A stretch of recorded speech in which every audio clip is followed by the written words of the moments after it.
Hey everyone, welcome to USACrypto Group. Today we have BridgeDefi with us for this AMA session.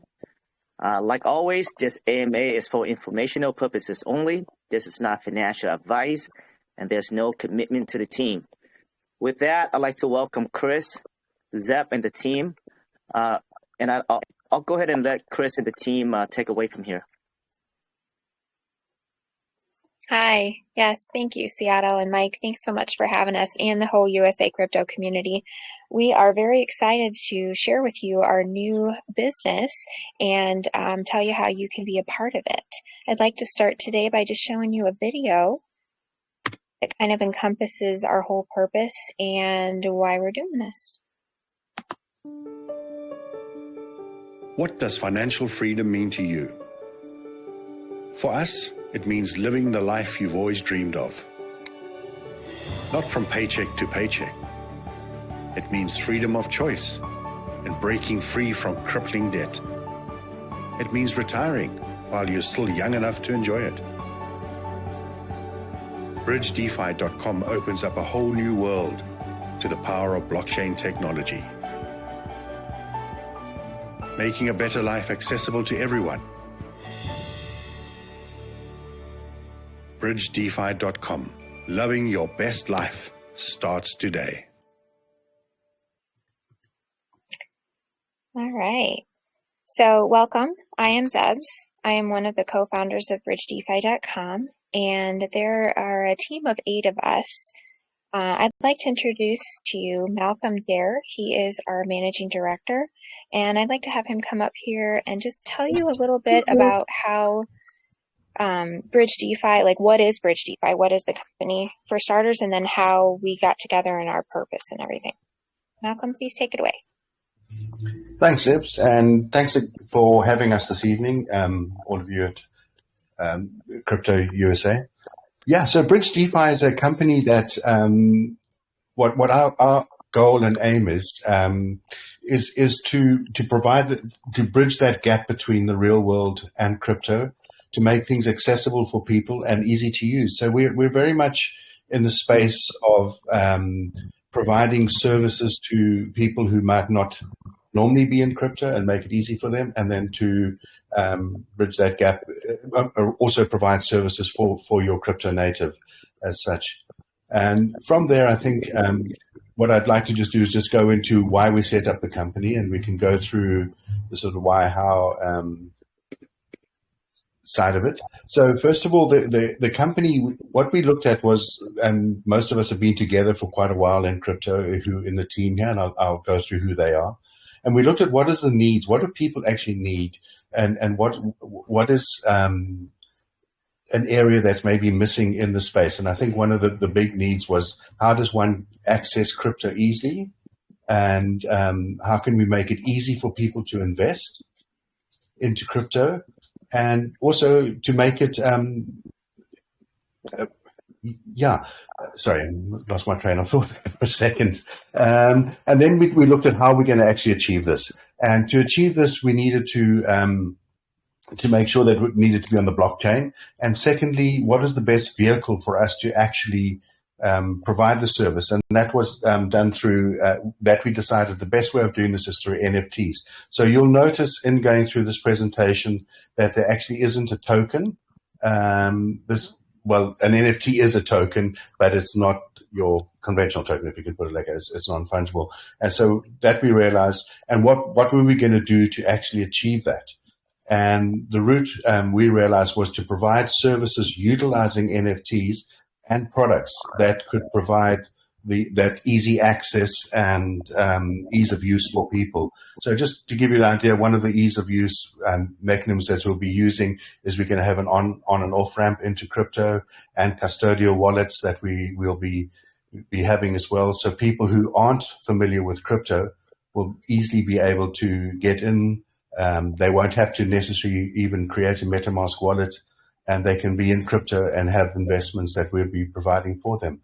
So yeah, so that's that ease of use that is the most important thing that was for us at the end of the day. Mm-hmm. Definitely. There's so much there's so much money that's in crypto, but there's such an untapped market of people that haven't heard of it or they just don't want to get in yet. So us bridging the gap is not only bringing new and healthy individuals and investors into the space, but also assisting and helping along the way.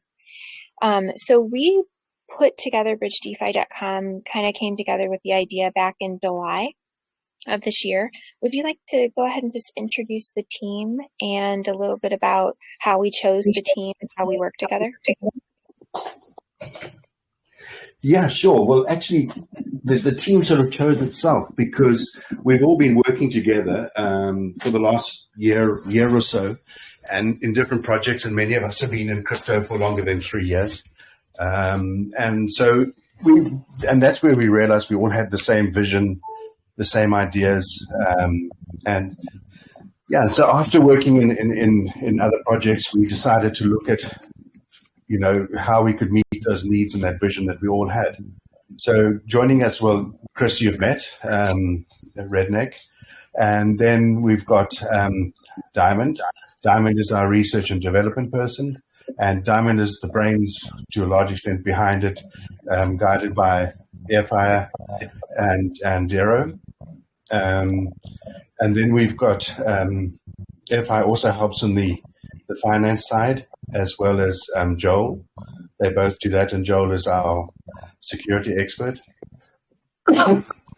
Sorry, and then Dero does our systems and security, quality control, and technical operations. So whenever we launch anything new or any new project comes out, Dero is the one who gets hold of it and goes through and checks those contracts from beginning to end, over and above.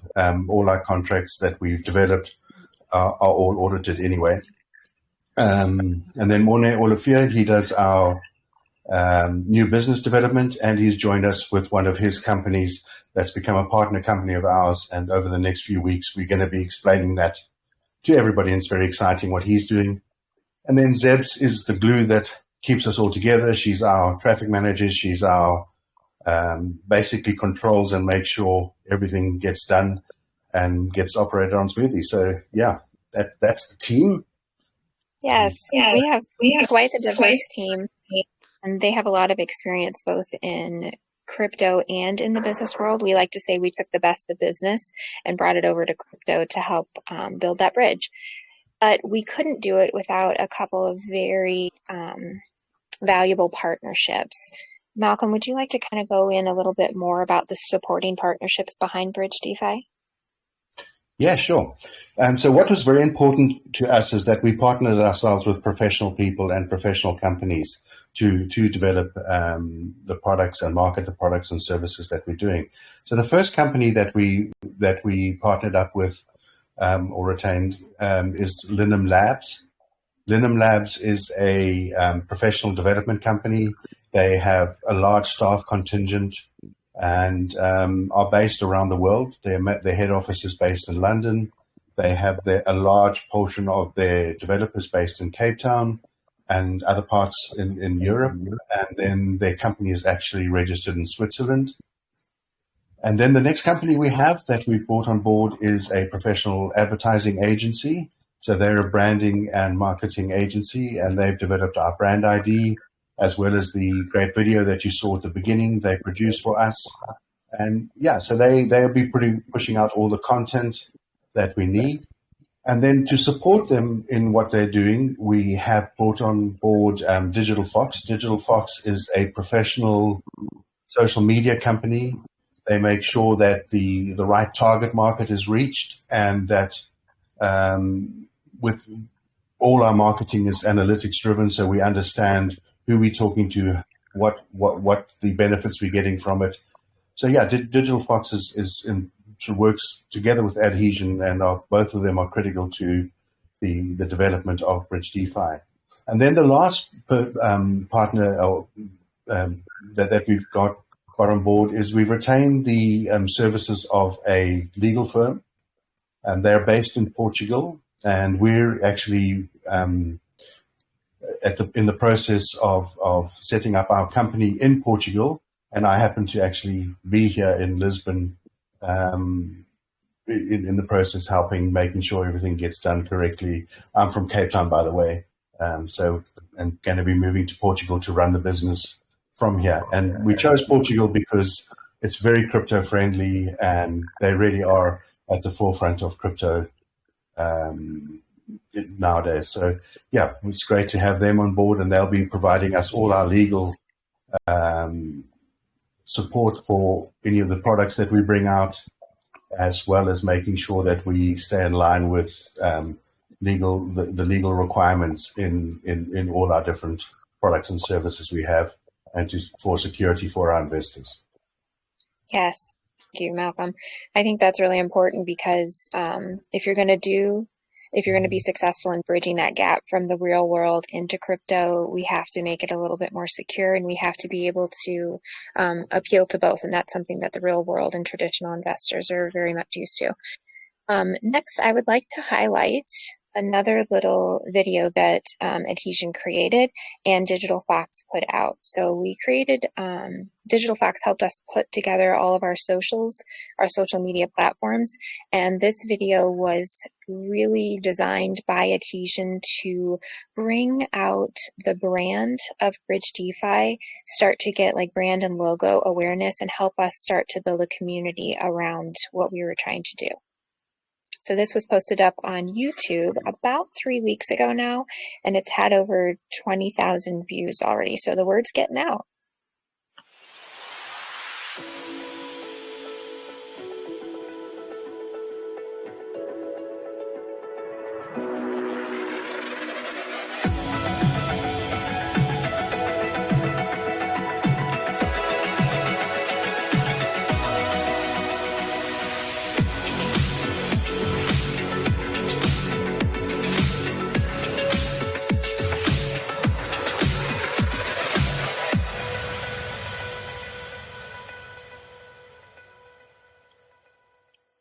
I don't know about you, but I wanted to be each one of those people in every single one of those scenes. And it was meant to be a little teaser video, and I think it did a very good job about getting our brand awareness out there. Next, we'd like to be talking to you about why we're choosing to build a future with NFTs and why we've chosen the non-fungible token, or the NFT, as our universal currency throughout BridgeDefi.com. I would like to welcome up one of our team members, Duncan Howard, also known as Diamond in this space. He really is the mastermind behind research and development, and he and Air are both very valuable members of our team because they have a knack for finding the right ways to make a protocol or a platform advantageous for both the investor and the clients in the company. So Duncan, would you mind hopping up here and telling us a little bit more about NFTs and why we chose them for BridgeDefi.com, please? Hi, Zebs. Thanks. Yeah, hi, everyone. I've been reading the chat here, and I see there's quite a few questions referring to the token, right? And actually, that is a very common thing. And I kind of like to explain the story working a bit backwards. So it seems that almost every single crypto project these days, and going back for as long as I can remember, start off with the assumption that they are doing a token, and then they work backwards from there and conceive of whatever utilities and protocols they can think up to justify the existence of the token, which is all fair and well. But what we did was we looked at what are we trying to achieve in terms of actual functionality and end goals, and sort of worked what is the best solution for that end goal. And in our case, it turned out that there was no need for a token. It would have been literally just, tagging on a token to some use case and trying to dream up a use. So we decided to stick only with NFTs because it gives us actually everything we need, and it has far fewer downsides. Just as one example, as we all know, a token can pump and it can dump, and whales with lots of tokens can sell all of them in one go when you're dealing with a decentralized trading pool, liquidity pool. But with NFTs, it's different, right? The NFT, you can list your NFT for sale, but it requires a willing buyer, because it's a willing buyer, willing seller model, which means you can have a whole lot of NFTs, decide you want to sell, but you need someone to buy them from you. You can't just dump them on the community, right? The NFTs also come with a few extra benefits, being that an NFT itself, yes, it is a token, but it is a special token. It's a numbered token. That's really what an NFT is. It's a numbered token. So instead of just being any random one and you can send any one, each one has a serial number on it. That gives us a lot of use case and utility for the entire platform, basically. And I guess you could say we do have a token in a sense. We have our own range of NFTs, which we will get to in a short while, which we call our foundation NFTs. Those NFTs are going to be limited in number, and anyone that holds one of those will get all kinds of benefits on our platform. But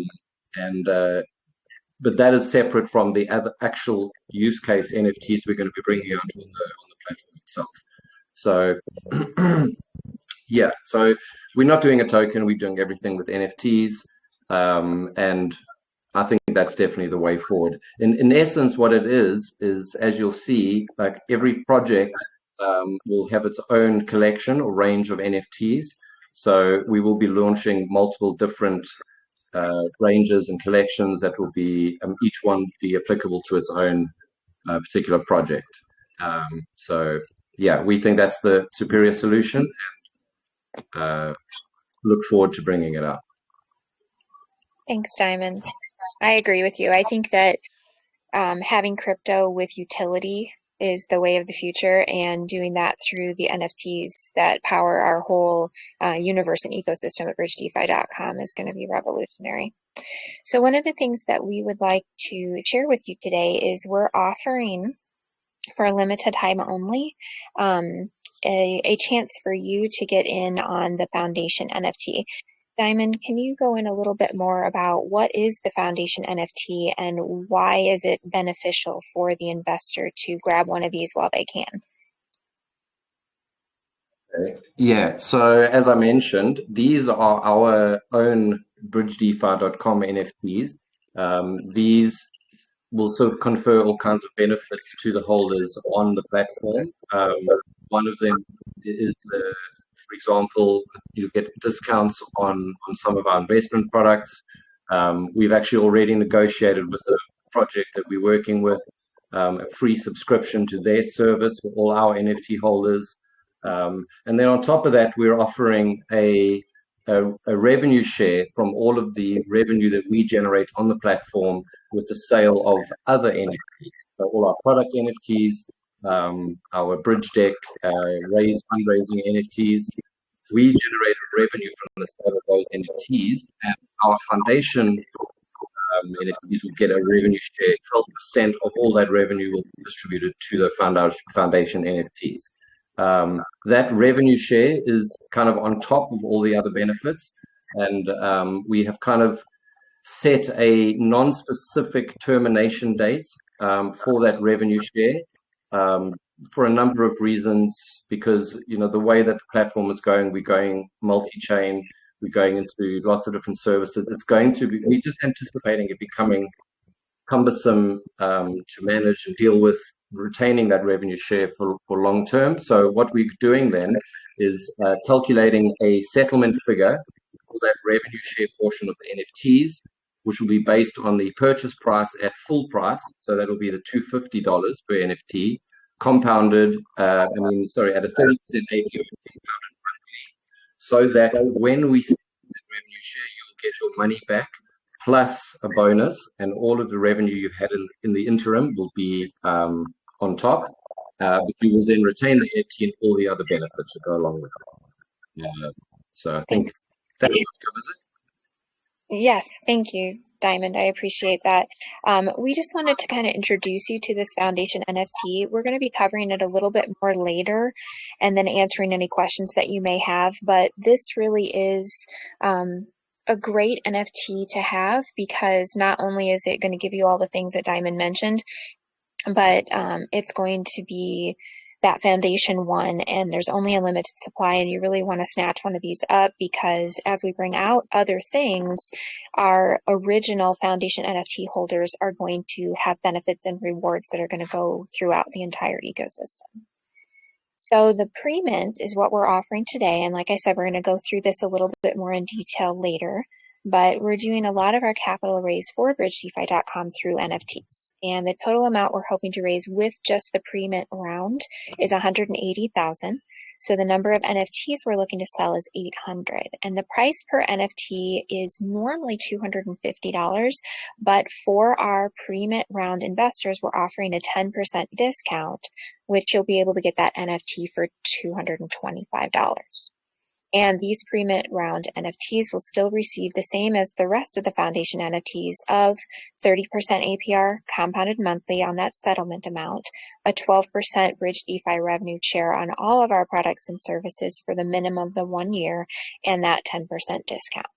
So we're going to be going through these a little bit more in detail later, but I wanted to really tell you a little bit about them, because now everything else we'll be talking about, the different products and services that BridgeDefi.com is going to be putting out in the next couple of months, are all revenue streams that are going to feed back to that foundation NFT. So Malcolm, our first product to go that is going to be releasing here in the next couple of weeks is going to be BridgeDeck.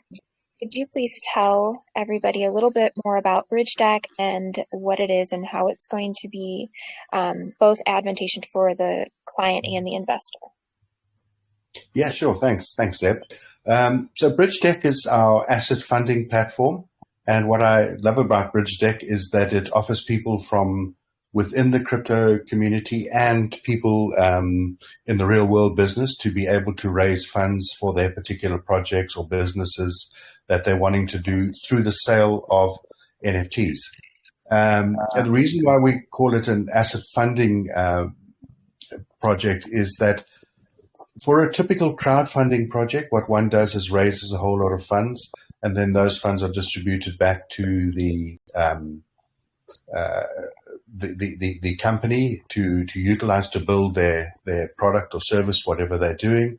And then the crowdfund people who've invested in there would receive a donation of some sort, or a reward of some sort at the end of the day. Either would be a discount on a product, etc. So with asset funding, the NFT is actually an asset, and that asset will offer rewards to the.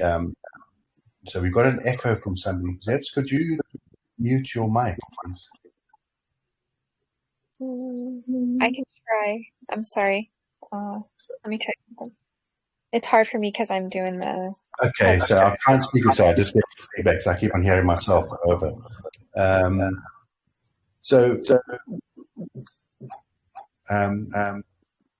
that's very difficult. Can you try?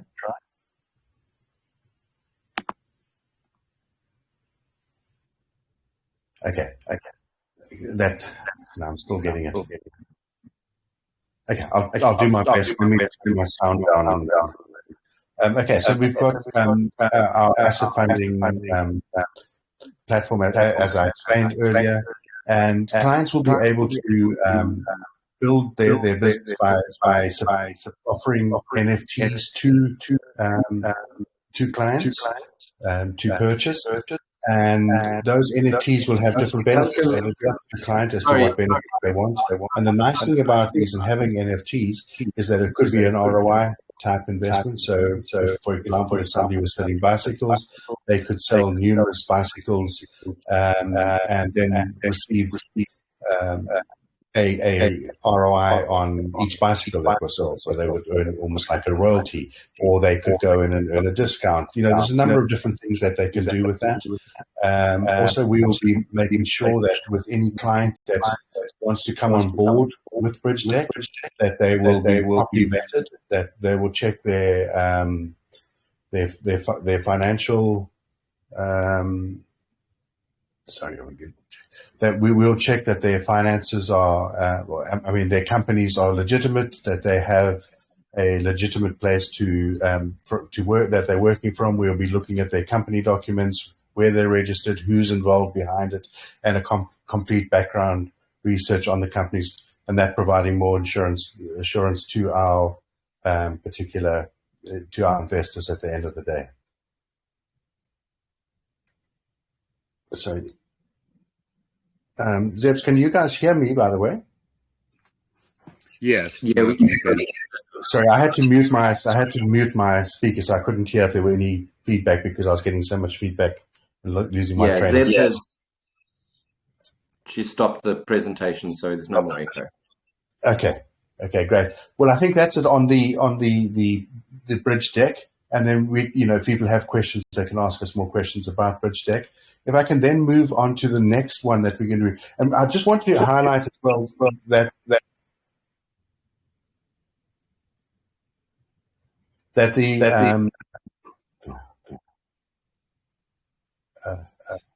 sorry, Zebs, I'm getting. Now that they've seen it, could you switch again? So I don't know why we're getting this echo. It's very difficult to speak over it. So the next product that we're going to have is Bridge Grow. Bridge Grow is it's an investment product, and this is a very important one to us because it's the one where we can offer people who want to get into investing in different products in crypto and who are not familiar with it. So, for example, if they want to get in an ROI DApp and they don't want to have a MetaMask, they don't want to, they don't really understand the process, well, we'll manage that for them, and we will make sure that they go into the right investments. And we will have a number of different NFTs that we will have in Bridge Grow. And I think it's also important, if I can just point out at this stage, that all of these NFTs, there'll be numerous NFTs in each one of these products that we've got. And these NFTs is what's going to be feeding the profit that we make from these NFTs is what's going to be feeding the foundation NFT. So I think just so we can clear that up, because there's been quite a few questions often on that. So these ones are to offer people financial freedom. So if you are, say you're a student, I know in America, and we hear, I'm not based there, but from what I understand, going to college is hugely expensive. And this could offer a student or a parent, whoever's paying for their college fees, to actually invest in a product, an NFT, and then it's a set and forget. They leave it there, and after 2 or 3 years or 4 years, however long that particular NFT goes for, it'll pay out a monthly ROI, or it could be one that's a total capital at the end of the day. We're going to have numerous different products, and that could pay off their college fees, or it could help go towards paying off their college fees, or help go towards paying off their mortgage. So we wanted to bring these investments to the real world, as well as for crypto investors who want to have a set and forget type system. So you're familiar with your compounding and all that stuff that you do on your different ROIs. Here you could just literally buy one of these NFTs and it will do all of that for you. And it's, again, a set and forget. So yeah, I think that's a very exciting product, and we will have numerous different NFT products under Bridge Grow. And then the next one that we have is Bridge Give. I'm going to ask Duncan to come up again and go through this one, because he gives a really great breakdown of how this works, and it's a very special one to all 8 of us working in the project Bridge Give. Thanks, Welcome. Yeah, I mean, the Bridge Give is ultimately very similar to the Bridge Deck platform, in that where you have companies and projects looking to raise funds in Bridge Deck, in Bridge Give, we will have charities looking to raise funds, right? So the structure is very similar in that regard. With Bridge Give being charity focused, I think it's a very big step in the right direction for charitable fundraising. One of the biggest problems in that industry is trust and transparency in where the funds are going. So with the blockchain, the accountability and the transparency of it is just the inevitable next step when it comes to charitable fundraising, as far as we're concerned. It also gives us, using NFTs, gives us some really cool innovative features that we can tag on to traditional fundraising very easily. For example, I'll just sort of run you through one example that we are considering putting together. So being from Africa, a lot of us anyway, we quite like the Rhino Foundation charity. So for example, if the Rhino Foundation was looking to raise, say, $1 million to buy a helicopter for the operations, we would then set up a range of NFTs for whatever price point that the total number of NFTs would sell would raise then that $1 million. We would then, say, approach a corporate sponsor of some kind, let's say a retail brand, with the opportunity to sponsor that fundraise, which would then, we would then put, say, their logo in the corner of the NFT. The actual NFT images themselves, we would approach a bunch of like award-winning wildlife photographers, and I can tell you, Malcolm knows these guys personally. Malcolm being a very good photographer himself, so that the actual NFT images themselves are high-quality, valuable assets and worth having just on their own. Then once you buy your NFT, which will then go towards the charity, the retailer could have a system set up where if you log on to their retail site, connect your wallet, it will read the blockchain, see you've got one of these NFTs, and that will give you a discount on their website. So it's kind of like a win-win-win, right? If you may not want to buy their product, but say you do, that's a good discount for you. It brings that retailer new business, brings them social credit, it raises money for the charity. It's just an all-round good project. So we really think that this is how charitable fundraising is going to go. Blockchain, NFTs is the inevitable next step, and we're looking forward to doing some cool stuff with this. That's just one example. There are other examples where you could take some of the funds, put them into some sort of investment, so that over time the fundraisers, the donors, I should say, will get a portion of all their initial fundraising back, as an example. So there's a lot of really innovative things we can do with NFTs in this space. So that's why I'm looking forward to this one. Awesome, thanks. Yeah, it's very exciting, and I think it's so important that that we are able to give back. And actually, we have another with Mornay's is also going to when we go to explain that is also going to be great, because in a way it's helping the environment and that with their particular project. So that side of it is very important to us. And then the next project that we've got coming on, which again is I think going to be quite revolutionary, is BridgeProp. Now, we've been following the way NFTs are working with property ownership and how one can get property ownership through NFTs. At this stage, one can't directly own a property with an NFT. There are ways of doing it, and we've come up with quite novel ways of being able to achieve this by offering those who purchase an NFT in any particular property development that we get into, where they would get the upside of that property ownership. And yeah, so just to give you an example of how that could be achieved, if we were to, we would find a property somewhere, and let's just say it's an apartment that we're going to be letting out flats. What we would do is we would then raise the necessary funds through the sale of NFTs. Again, it's an asset selling means. So what we would do then is from those assets, we'd purchase a property. The property would then rent out to people, the different apartments within the property, and the rental funds minus any expenses that we'd obviously have a management company managing the company and making sure things within the building are smoothly run. And then the rental income would go back to the NFT holders minus those expenses. And then at some stage, and that would be controlled by a DAO, and the funds would go into that DAO and then to a distribution contract, and that distribution contract would send the funds to each individual NFT owner.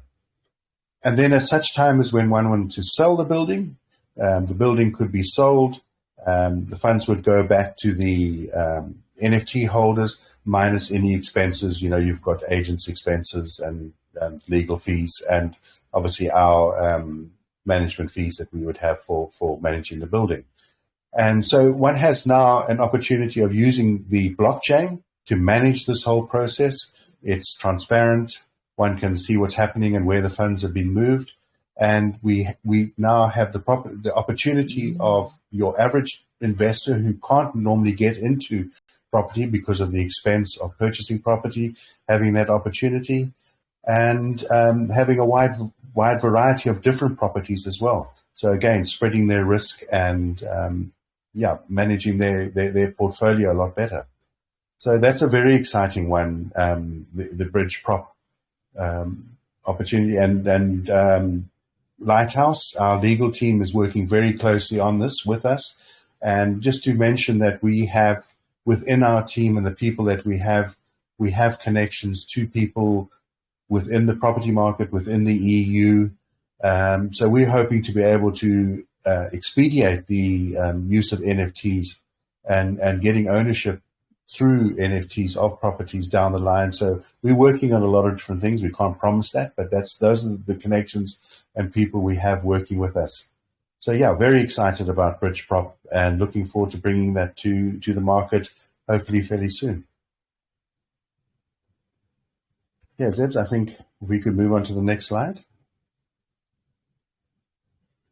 And then if we could go from here, what I'd like to do is bring on Chris. Chris is our marketing director, and I'd like Chris just to go through who our target market is and how we're actually going to be reaching them and be making sure that we can actually get these products out to the market.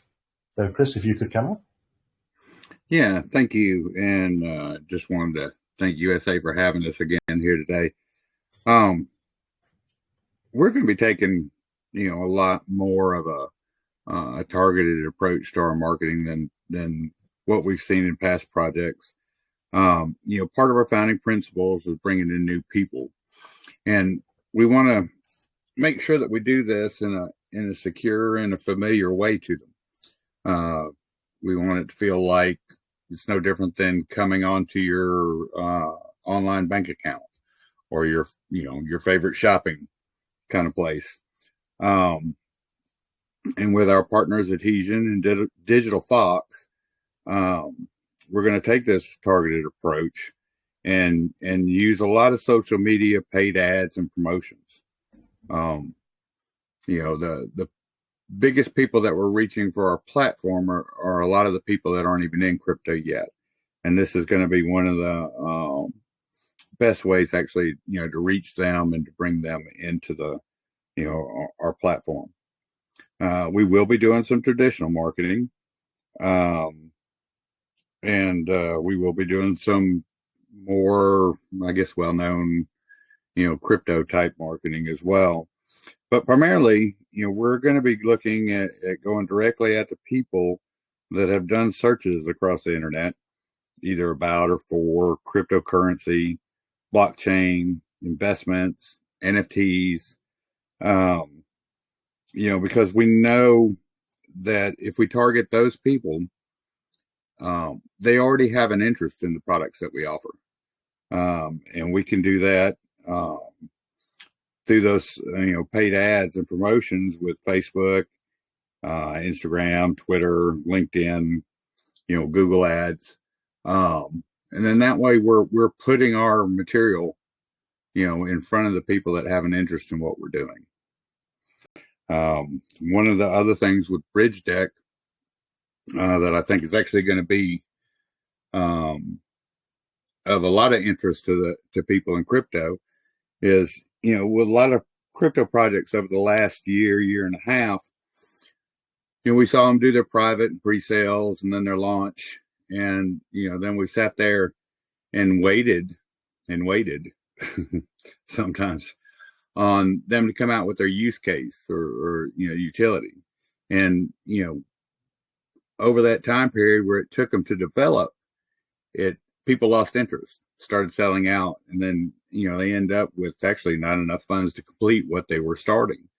And, some of these were really good projects. But, the biggest problem was they didn't have the utility or use case ready in time. And with BridgeDeck, we can have projects come on board with that.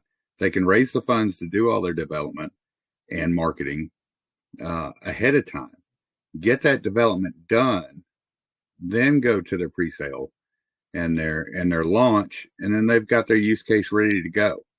So it'll help them in their successes as they try to move forward. And part of that, these the foundation NFT holders are going to be able to get early access to those projects. So that's another reason it's important to get some of our foundation NFTs. And then also we will be having a referral program for BridgeDeck. So if somebody brings us a company that's looking to raise funds through one of our campaigns, we'll be able to pay that person 10% of the fees that we collect from that campaign. So that's some of the stuff we're going to be doing in marketing, and I'm sure there's some other things that'll come up, but that's just what comes to mind right now. Thank you.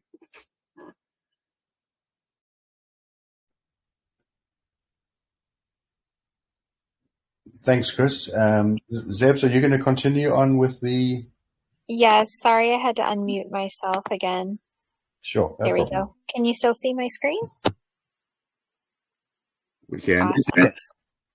Thank you. Okay, so thank you, Chris, for that in-depth overview of marketing and kind of where we're heading with BridgeDefi.com. So with that same vein of thought, we have posted quite a few things in the chat. We've posted our BridgeDefi business plan, so you can kind of get a little bit more in-depth dive into what we're doing, what we have done, what we're planning on doing. Here's just a snapshot out of one of the pages of BridgeDefi's business plan, kind of going how BridgeDefi.com, their inception at the very beginning of July, the partnerships that we have made, the progress that we've made with website development on the smart contract. We just got the audit results back from Driven a couple of days ago, and they passed with pretty much flying colors. We're making some really great partnerships coming up here, and we can't wait to do a subsequent Bridge Talk and really introduce them and focus our time and attention on them in the future. And yeah, so there's a lot of things that we have done. We wanted to really showcase those, and then looking forward to our roadmap and what is coming. Right now, we are in our pre-mint phase, and we're giving everybody an opportunity to get a discount that we speak to in the next week or so on these before they become public. And like I said before, we do have a couple more slides at the end just as an overview and review. We'll go through that in a minute. We did incorporate, and they're actively doing company registration, everything like that in Portugal right now. And our contracts are completed, and we're looking to release those with the public NFT sale by mid to end October. And then after that, we will be launching the BridgeDefi.com products and services. So the first one of those will be BridgeDeck, which is that asset funding platform that we talked to you about. This one is pretty revolutionary to crypto. There are a couple other places that are doing it, but having the transparency and the security of the blockchain is really what sets it apart when you utilize the blockchain for that. We do have Mornay, who is our new business development team member, and he will be accepting any sort of referrals like Chris had mentioned. So if you know somebody who has an existing business, if you know someone who is looking to do a startup or has a great idea for a product, please reach out to us. We'll get you in touch with Mornay, and he's very good at diving into that project with you and then helping the business and the company and the asset funding campaign really be successful. Then we'll see the launch of Bridge Grow and Bridge Give, and then hopefully Bridge Prop in there somewhere and about. So just to review those foundation NFTs again, I'd like to invite Malcolm or Diamond back up to kind of go over those, and then we'll open the floor up for some questions. Yeah, thanks, Seb.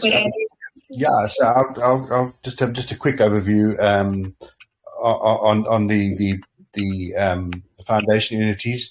As Diamond mentioned, these are like our initial token, and there'll be a limited amount of tokens that will be available. And I think just to get, I think I'm going to actually ask Diamond, because he's the person who has the best understanding of how you're going to benefit from this percentage decrease. The 10% decrease on the product, the $225 you're paying for your NFT now compared to the normal price of $250, and why it's so good to get into this pre-mint round. Diamond, could you jump up and just go through that? I think you've got a far better idea than I do on how that should do.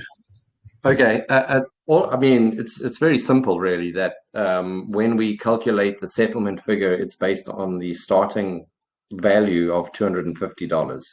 So you pay less, but you're getting the benefit of that inflated price, even though you're paying for it now. I would say that the other benefits are maybe that you don't have to worry about being ready for the actual mint when it is live. You can get whatever ones you want to get now, and don't have to worry about it later. And yeah, so that's about it, really, in terms of pre-mint.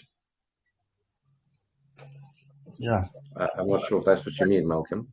Yeah, sorry. That was the main thing was to explain that they're getting the benefit of the $250 at the $225 price. So over a period of time, that extra $25 is still earning that 30% compounded monthly interest until the settlement. Yes. Yeah. So I think that was quite important. It was pretty much that. And I just also I think to get in early now. While we have these, is I just think a great opportunity. So yeah, absolutely. And there are 800 of them available. So, and the mint is that's I think covered what you did, covered most of it. So we've placed a form in the channel. We have selected just 800 of these. We have been selling them though, because we are on a BridgeTalk tour right now. But it is first come, first serve. And there's a form in there where you can go through all the steps in order to secure your pre-mint round NFTs. These will be minted later when the contract goes live in a week or two. So you will either receive your NFT wallet with the address that you provide on the form, or we will allow you to come onto the site, onto the dashboard, and actually claim your NFT. So we are offering the discount just because it's not public yet, and we wanted to give people the opportunity to get a discount on them and start getting these NFTs, because they are super valuable and they're going to be receiving that 12% revenue share of all the products that we have out there that we've mentioned today.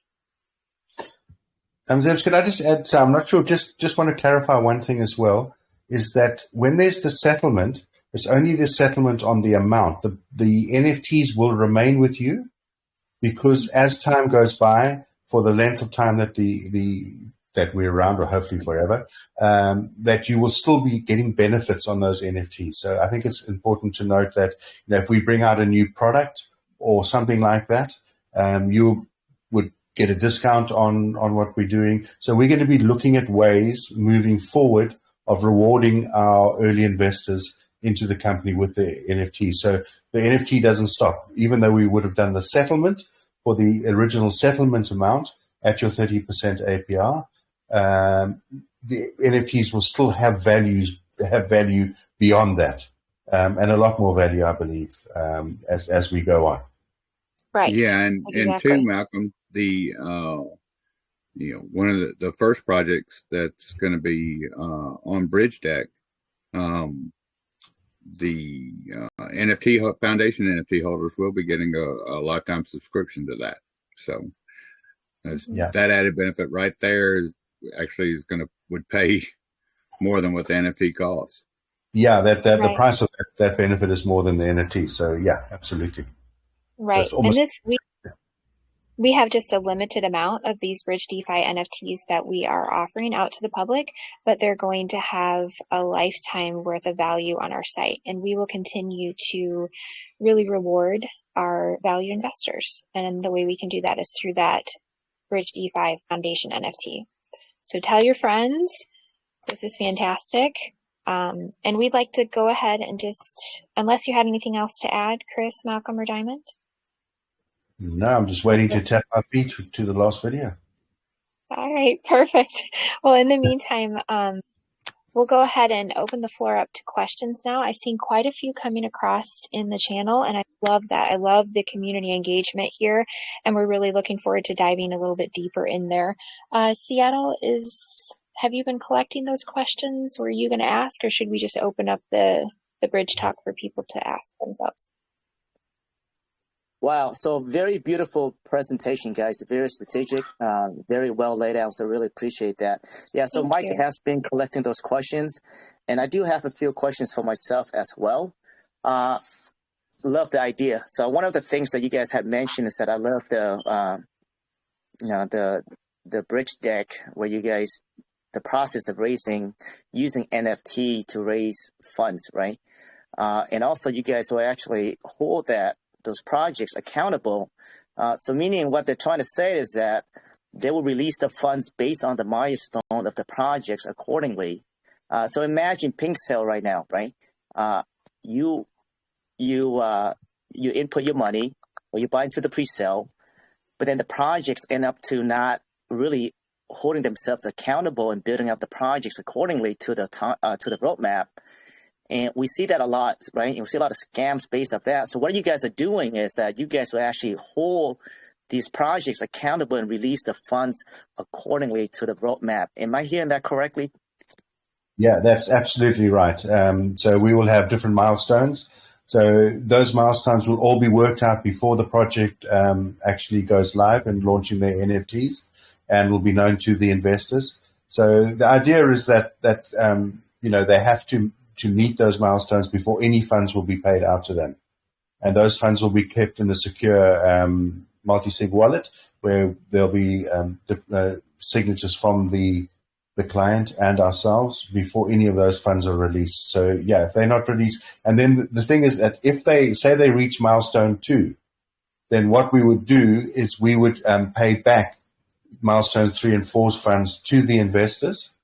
If they weren't able to go further than that, if the company folded or for whatever reason.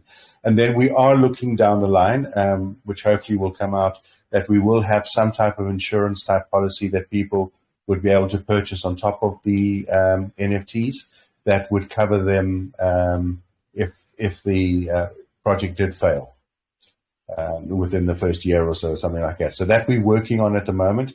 But the whole thing to do is what we really wanted to do was create as secure an environment as possible for our investors and hold anybody that is going to be raising funds accountable at all stages of their production or whatever they're doing. So yes. Yes, Malcolm, and it's worth reiterating too. That's why we're going to process of incorporating our company and making it a legit company within Portugal, is because we want that added security for our investors and our clients themselves. That checks and balances is a good thing, and making sure that we can have those legal binding contracts and really bringing that reputable business practices back into the space. That's the whole purpose behind BridgeDefi. Yeah, in Seattle, I think your comparison with Presale and those things that we're seeing is a very good one, because that's most certainly what we don't want to happen. And we want to make sure that we secure these things. So thank you for that. Yes, thanks. I think that's actually very, very crucial to have that some sort of accountability, for the projects that come into the platform. I think that's actually very necessary, especially given that we see what's going on within the BSC space that we see right now, right? The trust factors has been lost pretty much. So I think accountability, I think that's actually very crucial. I love that. I think that's actually very innovative. And I think the reason for that is that, so two things with that, right? So one thing that I believe that the launch pads are not doing it is because it comes to the bottom revenue, right? They just want to make the bottom line, right? And I think that's the reason why they have not put in any kind of process to ensure accountability towards the company or the project. Now, if they do that, it will in turn just less clients or customer in a way, I guess you can put it that way. Now, how are you guys planning? That would be your biggest hardship right there, right? When you have the strict, tight regulations or whatever protocol in place, you will prevent other projects to come in, which I guess affect your bottom revenue in a sense. Yeah, I think. What are you guys? What is the plan to really go out there and attack and really get these existing businesses or even new concepts to come to your platform? Yeah, I think so. Oh, sorry, Chris. Yeah. With what we've seen in the space over the last year and a half, with projects failing because they weren't prepared, I think moving forward as we get projects to use BridgeTalk to do what I described before, we're going to notice that these projects are going to be a lot more successful, and knowing that these projects are more successful, we're going to have not only other projects wanting to be a part of that, but we're also going to increase our investorship, which is also critical, to any project. And then as far as, the other side of BridgeTalk with that, these are real world companies, existing successful companies that are either wanting to add to what they're doing, get into a new niche. We've got 10 companies right now. Some of them existing. There are some startups, but we've got 10 companies on board right now that are ready to use this platform as soon as we can get our UI done. So, the revenue is going to be coming in fairly quickly. Yeah, thanks, Chris. I think the most important thing is that we've got those people ready, and we have the real world and the crypto world. So the real world's familiar with all those protocols. If you go to a bank and loan money, they want everything of yours. We're not going to be taking their assets with what the banks do, but we will make sure that they are accountable for what they're doing. Definitely. I think, the key thing that you guys had mentioned earlier is that the ease of use, right? And the on and off ramp. I'm not sure who had mentioned that, but I think if you guys are able to figure out a system in place where you can facilitate, the people who may not know much about crypto, to be able to, let's say, buy an NFT, like you guys kind of put it, set and forget it, right? I think that would be huge. But because then you can actually market in the way that with other regular, traditional fundraising platform out there, like was it Indigo or other platforms out there, right? So I think that's big. So I think that's actually huge. I definitely see the vision. I think there's a connection there, and I think it has proven that it's actually working out there already with the existing platform. And you guys just trying to pretty much bridge the gap, right? Bridge the traditional to blockchain through the form of NFT. So I think that's actually very ingenious of you guys, and I can see it working actually. Yeah, no, I think so. And I think you understand where the bulk of the money is. It's not in crypto; it's out of crypto. And if we can start moving some of that money into crypto, and I think we'll also help with current projects that are out there by bringing in those funds. So yeah, we're very excited on that side, and Bridge Grow is going to be the big one there, I think, as well, which is going to help in that regard. I do have another questions regarding the Bridge Grow, right? So that you guys can actually use that to raise funds and allow people in the real world to use, credit card or debit card to buy into it, right? Which is actually amazing. Now, my question is, so that NFT pretty much represent how much they want to put in, or the value of the money that they're putting into the project, right? They want to see succeed, whatever. Now, does that NFT, does that strictly represent the amount of funds that they put in, or is it a use case as well with the projects that you guys bring on board? Is that something that you guys be working with that project to ensure that the NFT, the initial NFT, has a use case? Yeah, I think. Yeah, Diamond, you take it. Yeah. Yeah. So you're 100%. Well, if you're just gone one step further, you're 100% spot on that the NFT purchase represents their investment. And then the holding of it represents sort of, I guess, the receipt of their investment, which we can then use in a multiple of different ways, right? So one of the smart contracts that we've developed is a distribution contract, which, let's say the project that is raising funds or the bridge grow in pretty much most cases, you invest your money, then money is then returned to you via this distribution contract, which essentially just operates as you send funds to it, it reads the blockchain, finds the appropriate collection of NFTs, compiles a holder list of how many each wallet holds, and then distributes the funds directly to your wallets. So the use case can also be something that is utilized in like, let's say you have a subscription. So the project raising funds is a subscription service, right, of some kind. Then holding that NFT, connect to their website, it will then get you access to that service. So it will be used in all different kinds of ways in different projects. But it's exactly the reason why we chose an NFT is that your initial investment in purchasing it is the investment amount, and then you holding on to it and it being uniquely identifiable, we can then use that for a variety of different utilities. So it's like a nice little closed loop.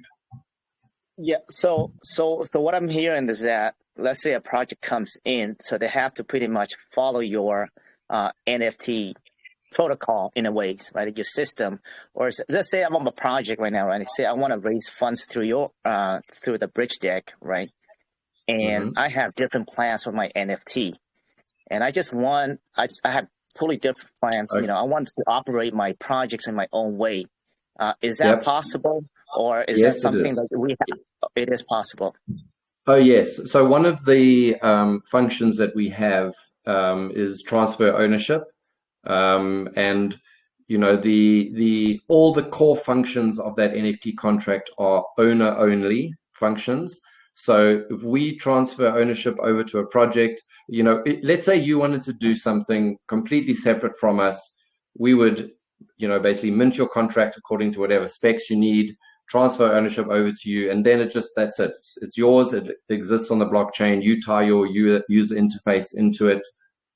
It's completely separate from our system. Yes. So that is exactly one of the things we wanted to give us that flexibility. I think you must also differentiate between BridgeTalk and BridgeGrow. Yeah, they're two completely separate projects, if I'm understanding correctly from the question you're answering. BridgeGrow does not directly affect BridgeDeck. BridgeDeck is completely separate to BridgeGrow. Is that how you understood it as well, Seattle? I think a little bit about what Seattle was talking about there is, if they raise their initial funds, a crypto project was to raise their initial funds through BridgeDeck, and they wanted to have a token or they wanted to have their own NFTs, could they do that where it coincides with it? And yes, they could, Seattle. The NFTs that we would be selling to help them raise those initial funds for development and marketing would kind of be like what a lot of projects do now with a private sale. You just wouldn't have the people hammering you every day wanting you to get to your pre-sale and launch so that they could do whatever they wanted to do with that, with your token. Each of these projects that, come on board like that will have, determine for themselves what kind of rewards they're going to give to those NFTs, and hopefully they make it appealing enough for people to want to invest in their project. Yeah, that's exactly what I was asking. I think the reason I asked that is because I think the aspect of you guys holding the projects accountable, right? by releasing the fund accordingly. I think from the investor's perspective, I think that's huge in this space, right? But I think, like you said, there needs to be a way that you can attract more clients in a sense that allows them to come in and do whatever they want, but at the same time, at least hold them accountable for the investors' side of it. I think that part alone, I think that is huge. Right. And with that, that holding them accountable would be, holding them accountable to the fact that they get the development work done. Once that development work's done and they do their initial marketing for their pre-sale and launch, and they launch, after that, they're on their own. We really don't have anything to do with those projects, but it's making sure that they do what they're going to say they're going to, what they've told the investors that they're going to do, going up to that pre-sale and pre-launch. And, after that, once they launch, that's, I'm sure when some of the, whatever has been worked out for that particular NFT set, what the rewards are, or ROI is going to be for those initial investors. Yeah, exactly. Awesome. Yeah. So thanks for that clarification. Now I do have another question regarding a 30%. Now it mentions that APR with 30% compounded. What does that mean? You guys talking about APY, correct? No, APR, and that's compounded monthly. So it's just not an APY would be say 30% over the year, but each month, whatever of that 30% that's built up on that gets compounded back in again. So now you're earning 30% on what was, you received on the previous month. If I understand correctly, I think that is an APY. APR is annual percent yield, so I think that's fixed rate. But if you talk about compounded, I think it should be APY. Maybe I'm wrong. But okay, so that's. I just want to Diamond could clarify that for us better than I could, to be honest with you.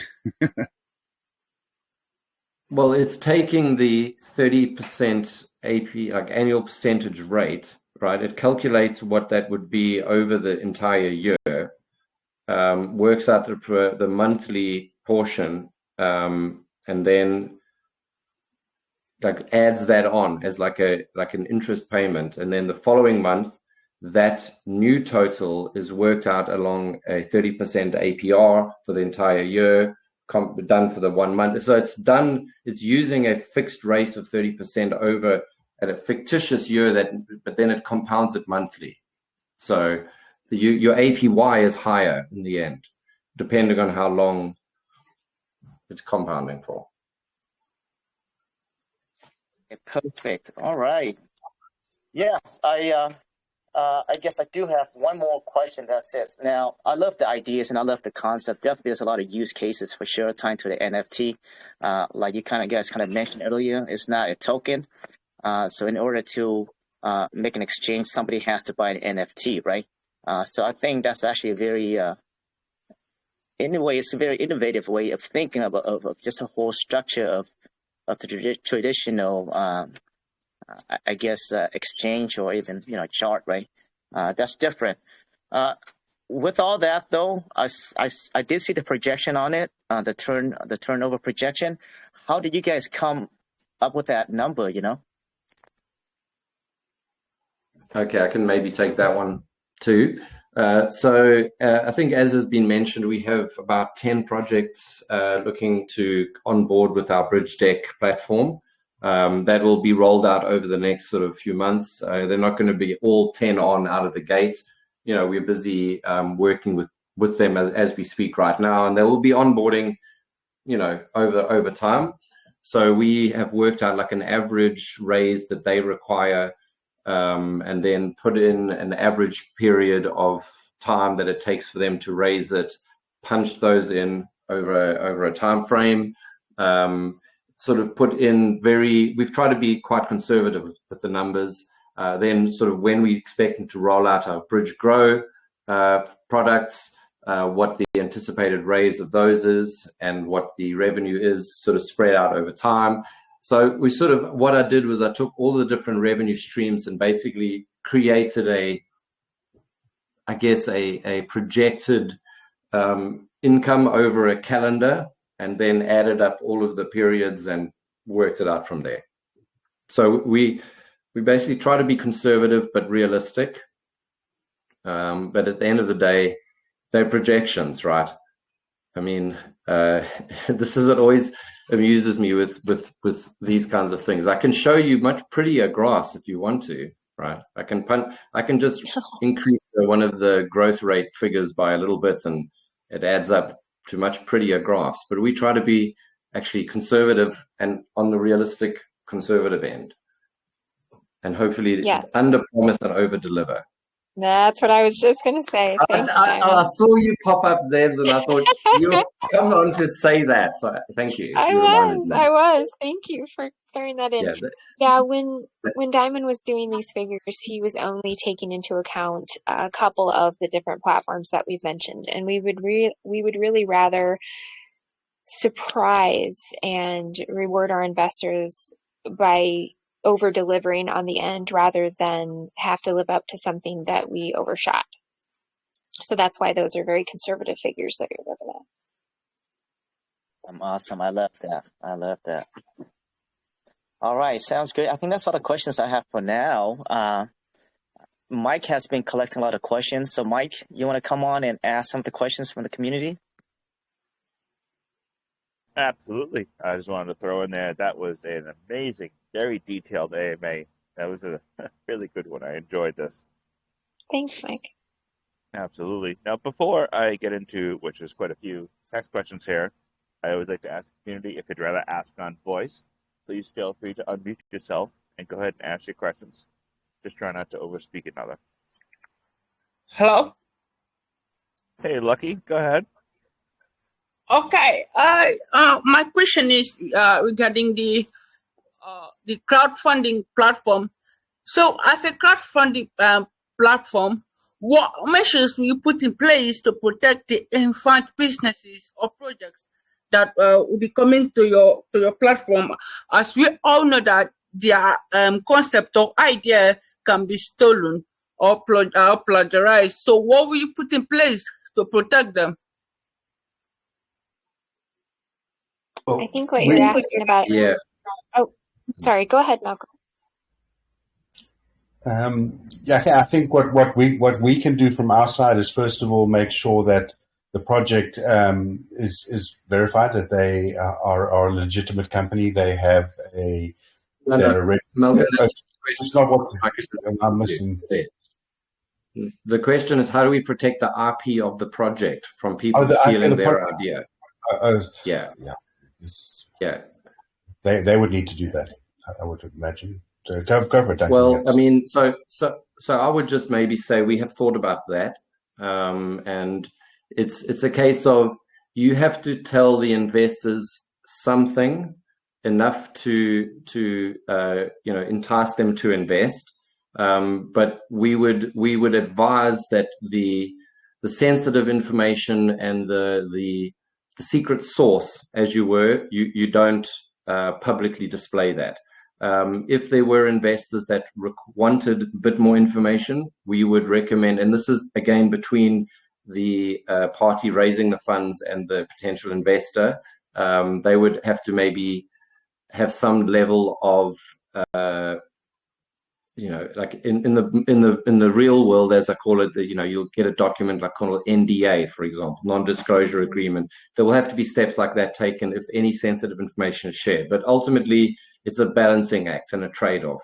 You've got to give enough information to entice an investor, but you don't show all your cards. And at the end of the day, that's really all you can do. There's not, you can't have the best of both worlds, unfortunately, there. Right. Okay. Okay. Thanks for the question. Okay, yeah, thanks. And also my last question, I want to know what measures will you put in place? For example, let's say the project did raise the funds successfully and then had started a business successfully, and all of a sudden the business collapsed and everything is gone. So how will you like compensate the investors that invested in the crowdfunding, is there any way or any reserve funds that be available to pay back the investors, at least a percentage of that? That was more, Malcolm, the question you were answering. So it would depend on a couple of things. If the business that was raising the funds reached all their milestones and we gave them all of the funds and they launched the business successfully and then something went wrong, at that point, there's really nothing we can do. One of the things that we are looking to put in place, though, is an insurance product where you as an investor could elect to spend a little bit extra to get an insurance.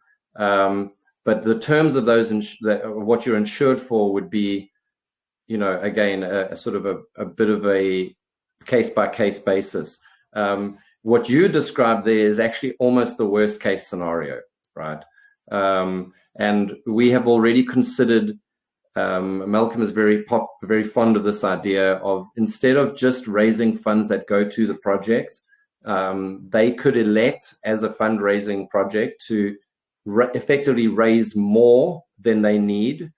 The additional funds can then be put in some sort of yielding investment for the NFT holders to sort of stand as like something in case of worst case scenario, right? And that's what's so good about NFTs, is that it gives us all of those kinds of options, right? Where, you know, it would be a lot more difficult to manage and operate in a traditional sense without, you know, without an NFT being an absolute record of who invested in that product and how to get funds to them at all times. It's, yeah.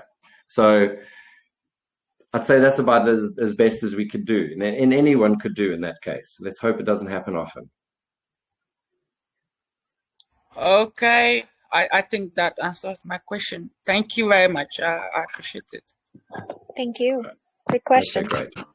Hello, I have a question.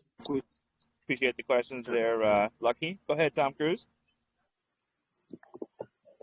All right. Hey, Mike, I see you, man. How you doing? Living the dream, brother. You know it. I'm cool, man. Actually, I've been in the AMA for a while now. And the question I've got is, you know, NFT faces critical issues such as digital management rights, guaranteed storage. So I want to know, how will DeFi Bridge be able to address these challenges? And what solutions will you provide for users which can enable them to easily perform NFT authenticity verification, data persistence, and the best NFT marketplace? Do you get my question? It's quite a lot to unpack in that question. I kind of wouldn't mind a text version to refer to. He so actually posted it in the channel, and it's bolded about 3 messages above the socials post. Okay, great. Digital management right, guaranteed storage. Okay, so in terms of guaranteed storage, I mean, you know, that's basically a part of this entire ecosystem and I think IPFS is the most common solution. We're actually working with another organization called, I think it's called Storage or Storage, I heard them say actually, which offer a really cool like additional layer where we can even store, for example, documents and things, encrypted versions of them on these long-term storage solutions. So, you know, digital management rights, I mean, that kind of is part of what makes NFTs good, is that you can assign whatever, you know, use case you want to it. If you say that NFT confers some sort of right to the holder, then that's pretty easy to facilitate with a Wallet Connect feature on the platform. So easily perform NFT authenticity verification. Not sure how to deal with the rest of that. So yeah, anyone else want to take a stab at the last bits? Go for it. I mean, the best NFT marketplace, again, is dependent on which blockchain. We are starting out at least a couple of the projects on Binance Smart Chain, or BNB Chain, as it's now known. But we've actually got a project already looking to come out onto Ethereum.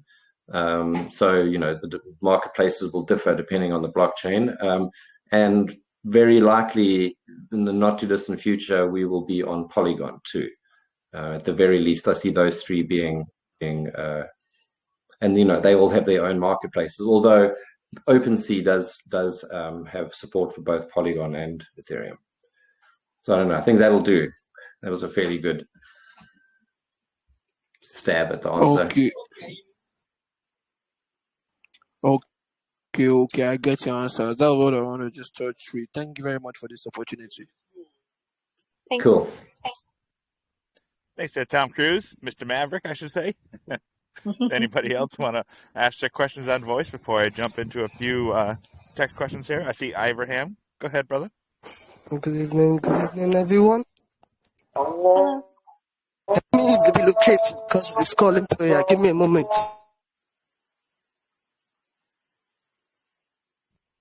Okay, can you hear me now? Yes, go ahead, Ibrahim. Yeah, it's almost time for. I'm listening to the AMA.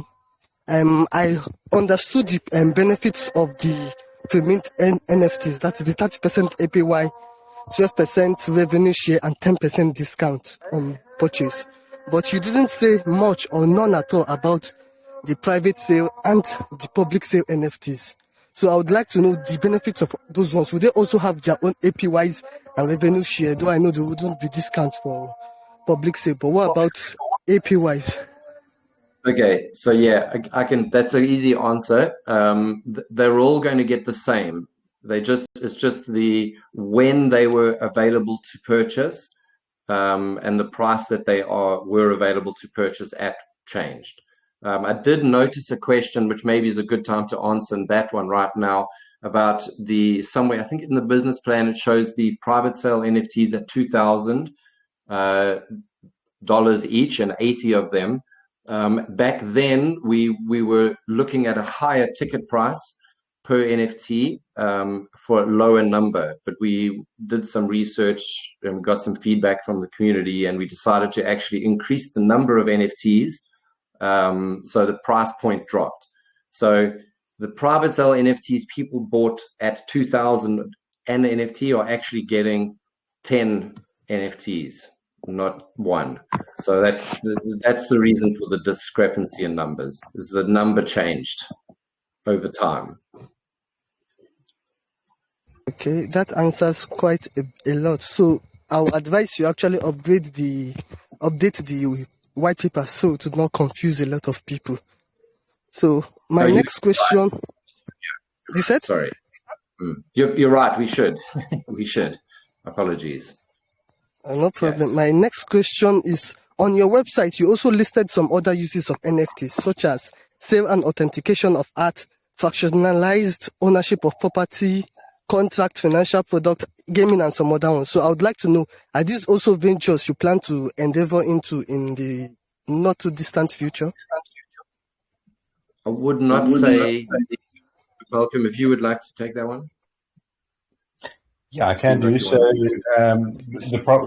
So from, if I understand your question correctly, yeah, we have the different platforms within the company will be launching different products. So the property one is BridgeProp, and that's where one would be able to purchase NFTs that would be directly related to property ownership or benefits of property ownership.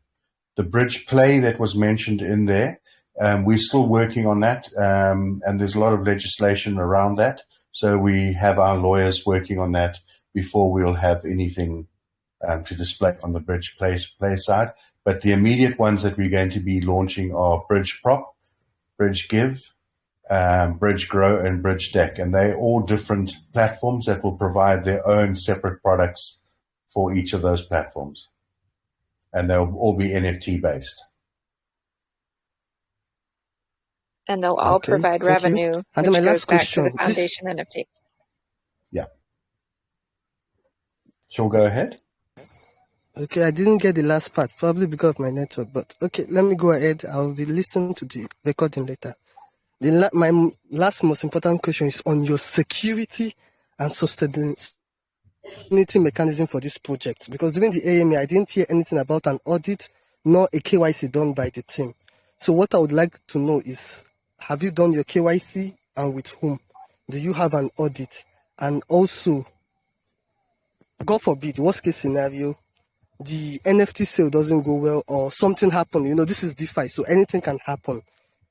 Are there other safety net funds, external sources to generate revenue to sustain the product for a period of time other than the sale of NFTs? So I would like to know this very well. Aha, and one last thing. You, the team, how do you get paid? Okay, so the funds that are raised, we have permanent people who full-time employed who get paid a reduced salary at this stage, and then other directors are not taking a salary, and it goes against their loan account until such time as we've achieved that and all our salaries until we're able to fund that ourselves. With regards, the next question you had was security. KY. Well, Yes. we're all KYC'd. Our details are all on the document to see. We're all registered in a registered company. The company is called BridgeDefi.com is the registration name. The company is being registered as we speak, and the document should be finalized this week coming. So yes, we're totally KYC. Everything we do is done through official channels. So I think from that point of view, we've covered that side really well. And then I think the last question you asked about the funds, is that correct? And the audit. Oh, the audit. Oh, Yeah, sorry. the sustainability, The audit. and The funds. audit, I think we mentioned it, was done by DrivenX, who has done the audit, and they have passed the audit, and that was passed this last week for all our contracts that we've developed. And then just to say that within our development company as well, they're quite a large company, so it was developed. It ran through their CTO, who also ran a complete audit on the project. And then we ourselves, with Dero, have also been testing all the platforms, and to this stage they've passed with flying colors on all aspects. So the Driven audit will be released within the next week or so once we've received it back from them. But that it did pass the audit, and that will be published on our website. And if I could just address the remaining question was the sale of NFTs and funding the business. We've already paid for the funding, for the development of the website and the smart contracts. It's just a matter of them rolling out. And in a worst case scenario, if no NFTs sell, we've already got funds first of all, and we will be rolling out our project in any event, and at which point we will be generating revenue. So we are basically really close, except for testing, because testing, you never know how long it'll take, to actually launching everything. The contracts are developed, they're tested, they're audited. The website is actually deployed, but it's in testing right now. We're tying together the admin back-end panels with all the smart contracts and going to test those. And basically, we're ready to go. So there's not a lot of gap to bridge there. Okay, basically, what you're saying is every expenses has been done, and anything which comes in is pure profit. That's good to know, and I love to hear a project which has security. So you've answered all my question. Thank you very much. I'll be waiting to see your docs on the audit and the KYC later in the week. Over to you, Mike. Thank you. Thank you. Appreciate the questions there, Abraham. Hello? Good questions there, brother. Can I ask question? Oh, who's there talking? I'm sorry. Can I ask question? Sam, I can Hello. barely hear you, but please try. Go ahead. Okay, thanks a lot. So my question is, most times the project owners have a purpose intent in mind and encourage investor to in so they can use these investment to boost marketing and other new developments. But what will you do when to expected investment or buying of does not reach what you propose? Will you pull and plug on the project? What backup plans do you have in place? Thank Did you get my question? I think a lot of it from my side broke up. I don't know if I heard everything. Sorry, Duncan, did you hear everything? No, actually, it managed to like glitch out enough that I really couldn't actually follow. It was Yeah, something about backup plans. If things go wrong, I got the gist of that, but I really I couldn't think her pass the rest of the question question. was I think her question was really directed at marketing. Oh, Sam, do yes, you I mind? remember hearing marketing. Yeah. Sam, do you mind? Can I? Try again. Okay. Or is there a text Most times, version? most times the project owners have a purpose intent in mind and encourage investors to get in so then they can use these investment to boost marketing and other new developments. But what will you do when the expected investment or buying of the NFTs does not reach what you proposed? And will you pull it and the plug on the project? What backup plans do you have in place? Now did I you Okay, think get? I did. Diamond actually answered that Ju- question with the previous question yes, that was yeah. asked. I was going to say I pretty much just answered that question. So just to reiterate, we kind of we're not look we are raising funds with the sale of these NFTs, but that's not required funds to launch our project, right? We've already raised those funds. The project's already been developed. This contract's already literally just tying up the UI and the admin areas and the website, doing testing. You know, we're hoping to be launched. No one kill me, but like, you know, towards the end of this month, like Hmm. that's our Yeah, I goal, think and we're it well looks on like track. we're well on track, yeah. And we've basically hit every milestone so far. So I don't expect this to be any different. We're not planning on. See, this is another thing as well. Is we're not planning on a big fanfare, you know, all bells and whistles launch. We're trying to like soft launch, actually. Just get things out, get them working, get it up and running, slowly work up to build up the marketing. You know, I think people try and come out of the gate with too much, and it raises the expectations too high. So we're trying to do the opposite of that. So yeah, we are very much looking to have a soft launch up and ready very soon. I think also what's important to note in this is in the financials that we put together, we have we have budgeted for marketing that we need on a monthly basis. So those marketing figures and what we've put, we've budgeted for that. And as Diamond mentioned, we have everything ready to go. So it's a case of now, doing business, getting NFTs sold and getting our projects launched, which we already have 10 projects who are going to be launching on BridgeDefi. And for us to launch our Bridge Grow products will be pretty straightforward. The contracts are already developed that we can develop those. And it's all budgeted in the financial forecasts that we have put together. Did that help Okay, answer your best of question, luck. Sam? Okay, best of luck your project. Thank you. Thank you. Thank you, Sam. Anybody else want to ask a question? Please feel free to unmute yourself. And we jump into a few text questions here, guys. First one is about your private or seed phase. Phase, not phrase, sorry. How much no was seed raised? phrases. No. How much was raised and where were those funds allocated to?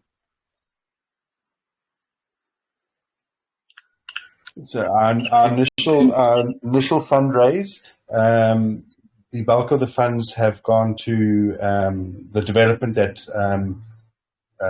Diamond had just spoken about. So we've used those funds to pay Linum Labs for their their development work that they've done, which we've paid for the full first phase one up already because they've completed that, and we've paid for the bulk of the second part of the phase that's going to be done, but that's all at the ending phase. So we're pretty much paid up there.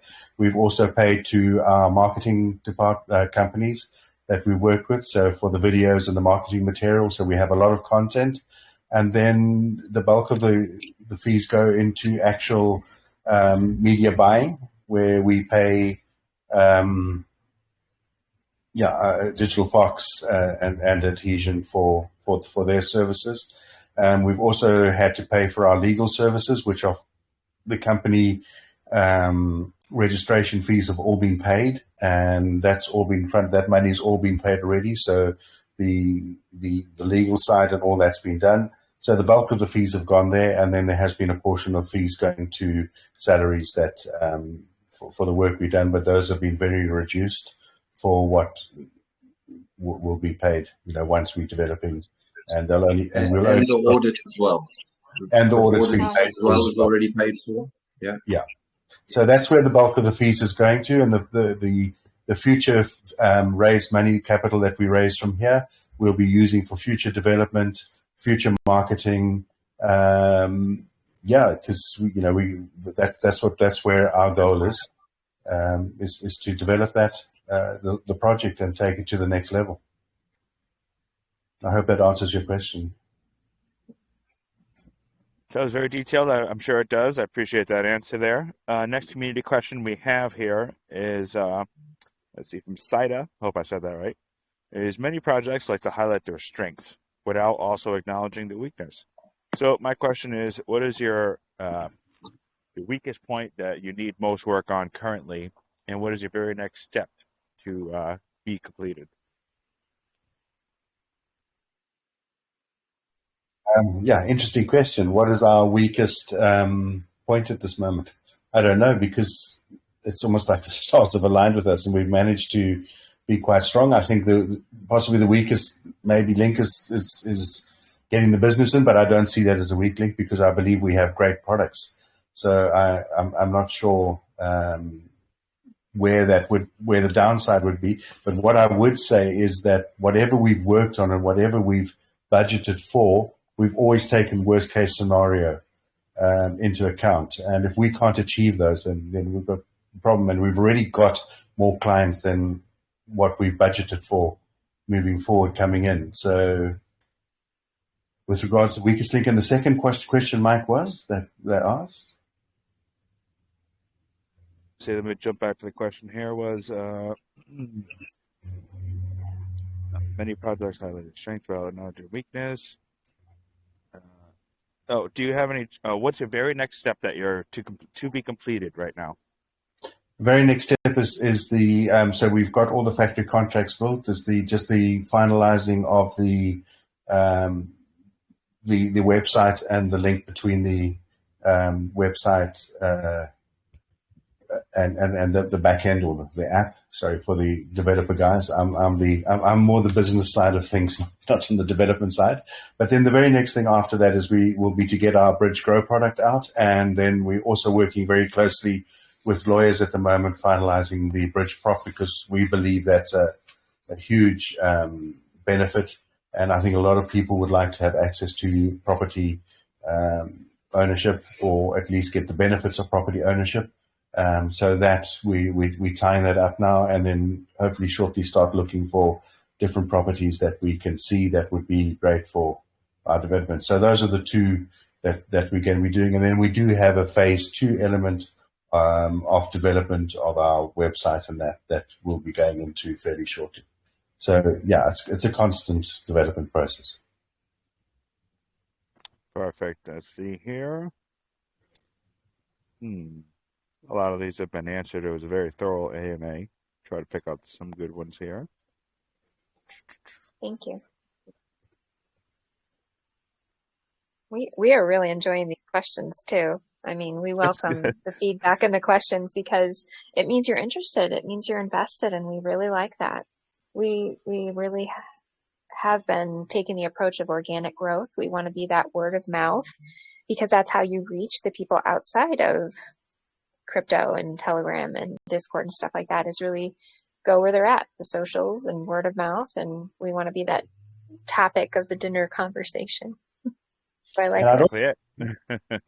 And I think also what I'd like to say about us is that we are very agile, and these questions don't just get left nowhere. Just to give you an idea, in some of the very first AMAs we did in the private sale, questions came up, and we've made changes and implemented some new things from very good suggestions and things. So we really appreciate these, and thank you for that. Yeah. Mm-hmm. I appreciate that. Actually rolls me right into the next question here is, do you guys have any plans to implement a DAO option to include the community on project development? So yes, well, each product is essentially, so for instance, if we take BridgeProp for argument's sake, will have a DAO attached to it. And then we are looking at also bringing in the DAO overall, but that's all in discussion stage at the moment. But definitely each product as such. So if we were to buy a building, there would be a DAO created for the NFT owners who bought into that. And I think you've got to look at these things, because each NFT project that we bring out, and there'll be lots of them, each of those platforms will have lots of different NFT projects that we bring, and each one of those will have a DAO where the distribution contract and that would go from. And then we'll also look at voting rights and things like that. You know, those are all going to be worked into, especially into the BridgeProp side of things. Perfect. All right. Next question is about security. As we all know, that Audit provided good security on certain platforms. Do you have any security measures from your security team that you'll be implementing to secure safe investors? Yeah, maybe if I could ask JMFD, I see if he's able to speak. Would you like to speak to that? Joel? Hey, can you hear me okay? Sure. Yeah, so basically my background is in cybersecurity. I was the guy that you just saw the back of the head on the presentation. And mainly the reason for that is I'm a government contractor here in the US, so there's certain at least while I still have a day job, reasons why I can't necessarily show my picture yet, but that's in the works. But basically, one of the big pillars for me is for any well architected environment is security. And what I spend a lot of time on in my day job is so if you're familiar with NIST, so National Institute of Standards and Technology, so there's a certain control sets like NIST 800-171 where you take certain controls and you build security frameworks around environments and systems. That's kind of what I specialize in. So, and really what I'm trying to do is take parts of that and implement, and we are implementing parts of that into a security framework. So a lot of crypto, a lot of your typical crypto projects do, they do your Solidity audits, but that doesn't necessarily cover like any server or database infrastructure environments. So we are talking with a cybersecurity firm that we plan to partner with.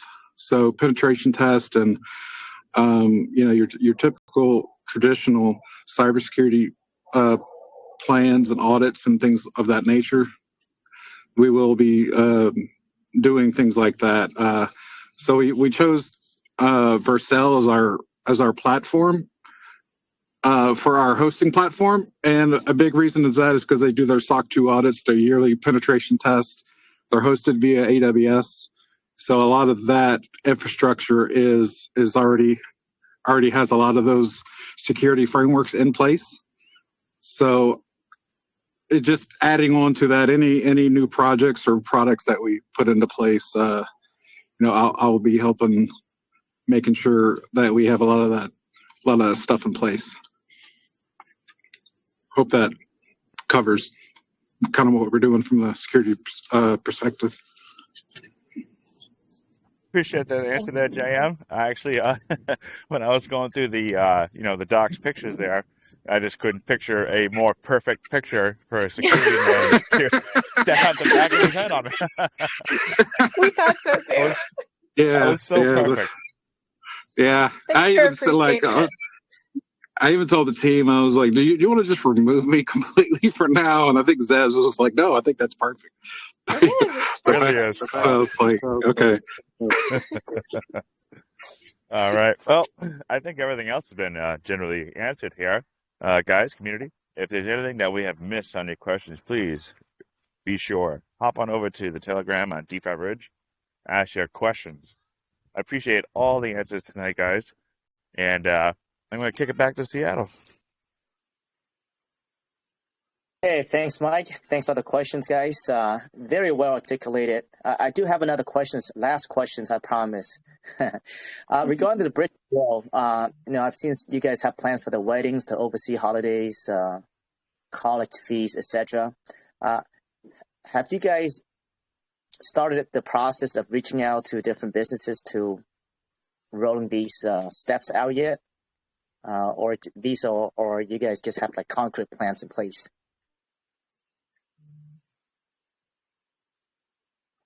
I thought Malcolm might want to.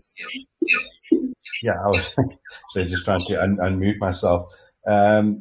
With regards the company, yeah. So those are, if I understand the question correct, that when we talk about the college funds and that, it's approaching people within that. So we'll be utilizing our media companies to actually reach out to those people who are doing that. We haven't as such reached out to any particular company with the idea of raising funds or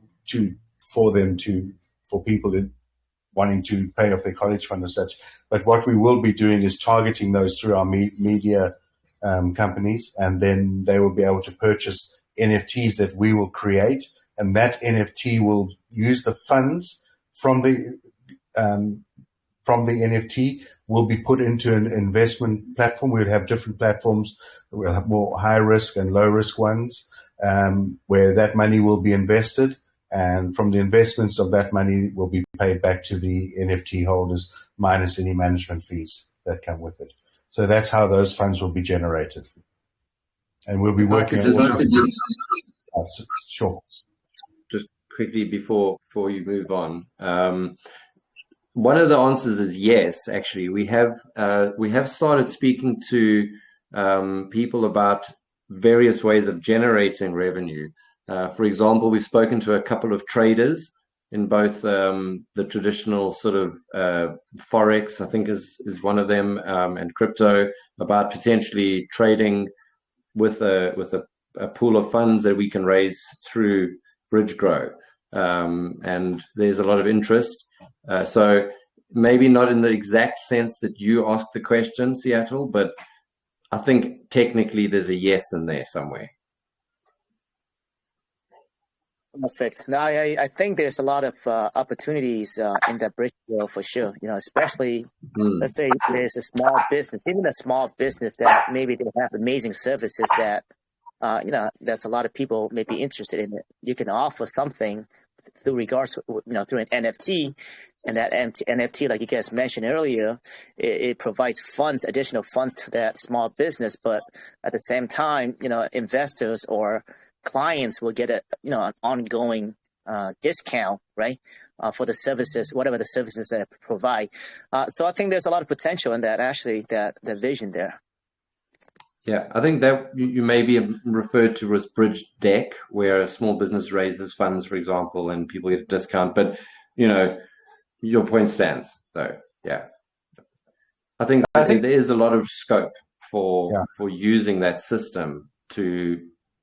And one of the things, actually, and I think it hasn't been said, and I'd just like to maybe say it before we finish, that this is one of the visions that we have for this, is that BridgeDefi.com will be a platform for you as an investor to have a portfolio of a variety of different investments. So you can imagine having about, let's say 10 NFTs spread across 6 different properties.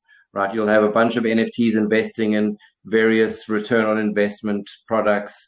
You maybe have different risk profile ones. You'll have a little range of NFTs where you've invested in all these different businesses. Some of them pay you a revenue share. Some of them give you a discount on a service.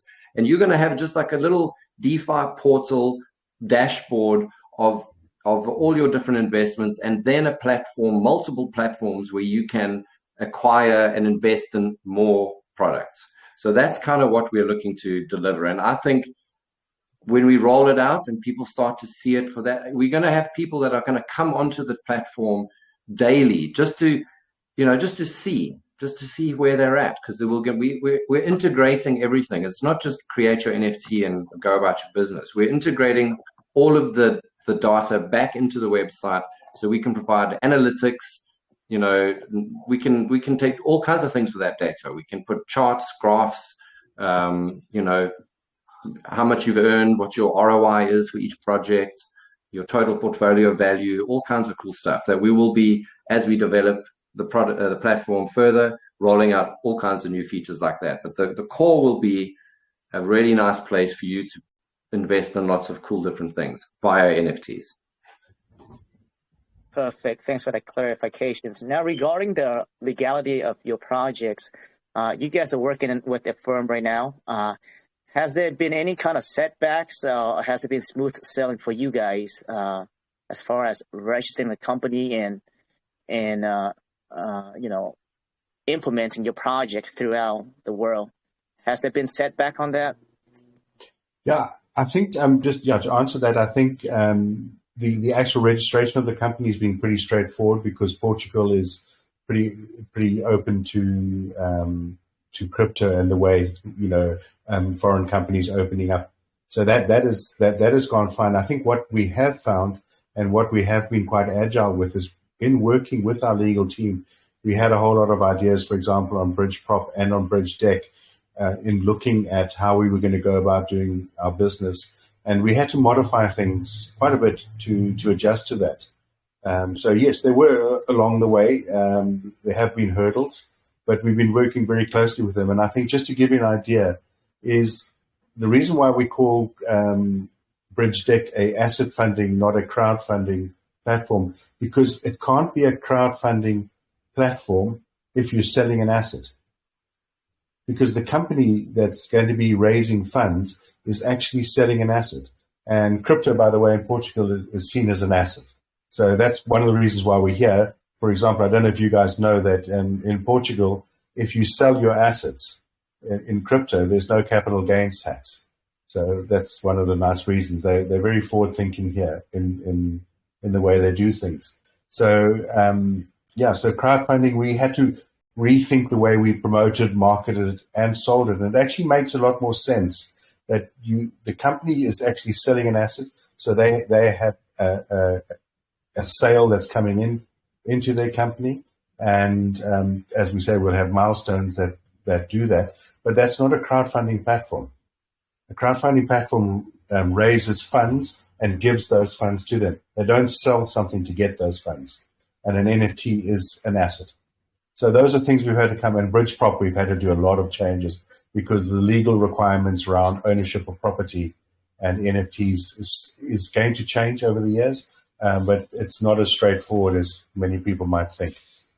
So we've found ways of doing that. So yes, there has been challenges along the way. Definitely. I think that's one of the issues that, us over in the United States are facing with the SEC, right? What is considered as a security and whatnot, especially with, through the Howey test, especially with when Ethereum merged over to Power of Stake, the SEC came out that's considered them as a security now. So that's going to be interesting how that play out, with the rest of the cryptocurrency projects eventually.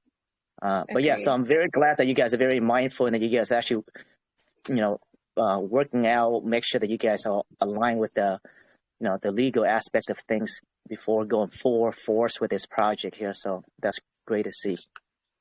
Yeah. Thanks. Yeah. Thank you. Awesome, guys. Well, amazing presentation, very detailed, very strategic. I think I love the concept. I wish you guys best of luck. And is there a link? So let's say somebody wants to mint right now. Is there a link that we can pin? Can you guys post that in the room?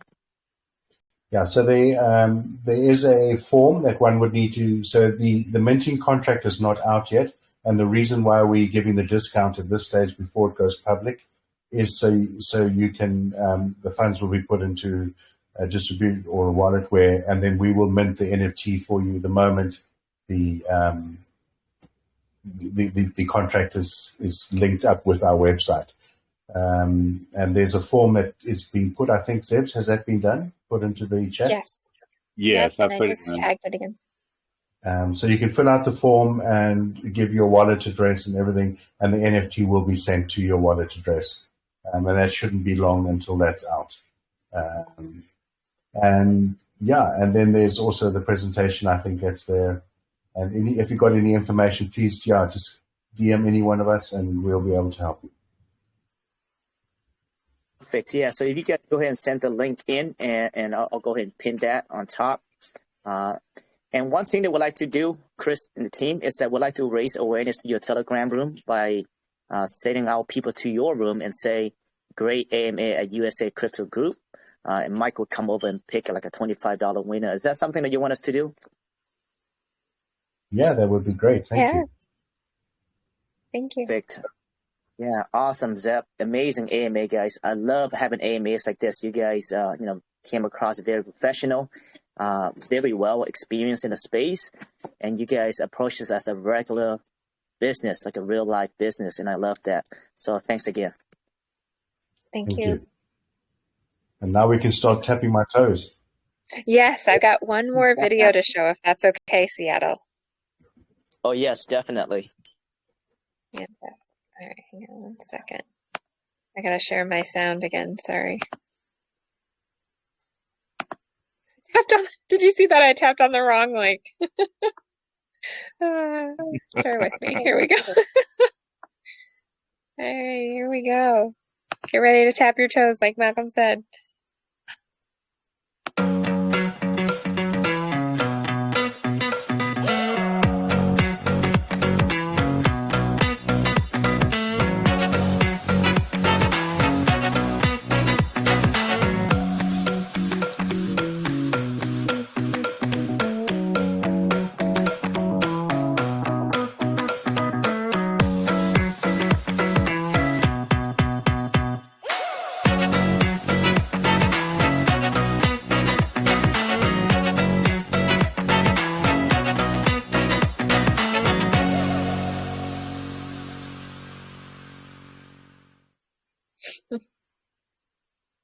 I hope that song's in your head now, because it's in mine. It is stuck. It is truly stuck.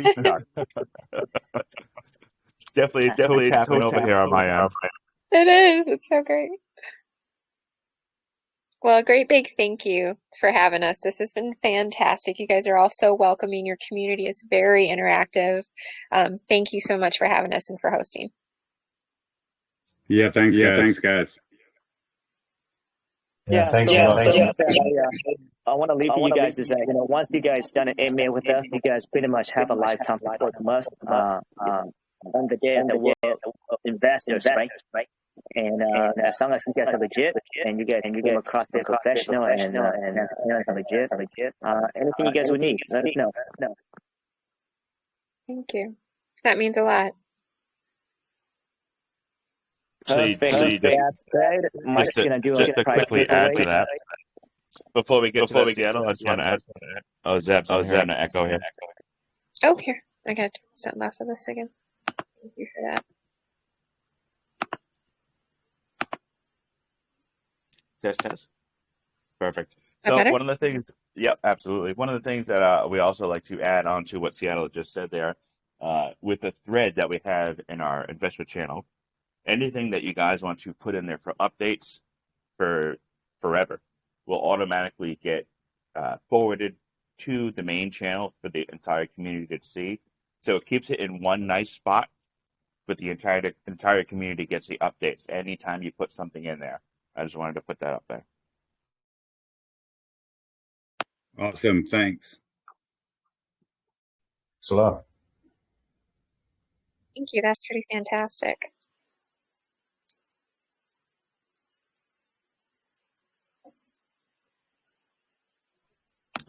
All right, so we're going to kick it off with a little giveaway here now.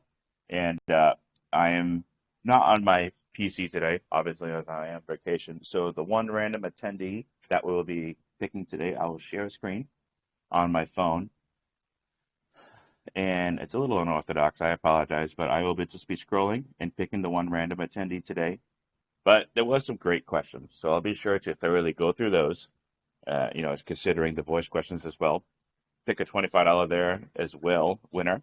And like Seattle said, John, you should be typing it up now, if not already, how to gain an additional $25 possibly by saying great AMA at USACrypto Group over at BridgeDefi's Telegram. And I'll be over there shortly. I like to give everybody a little bit of time on this, so that everybody gets a good shot. I'll do 10, 15 minutes or so. And like always, I'll have everything posted, pinned, as well as uploaded to YouTube very shortly, and a link over to the team.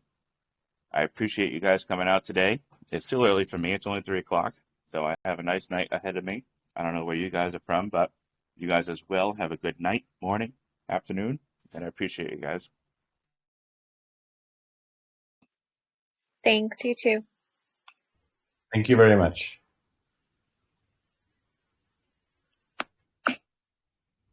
All right. I don't typically do the shared screen over the phone, but can you guys see the screen?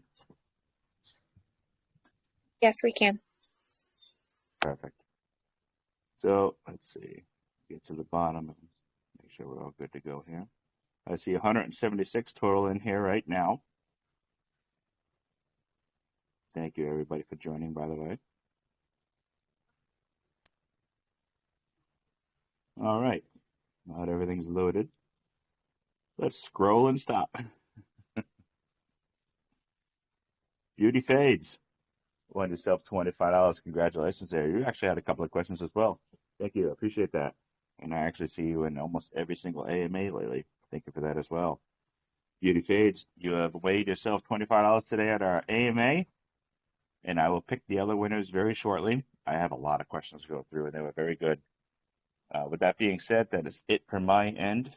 If the team has anything last they want to leave the community with, please feel free to go ahead.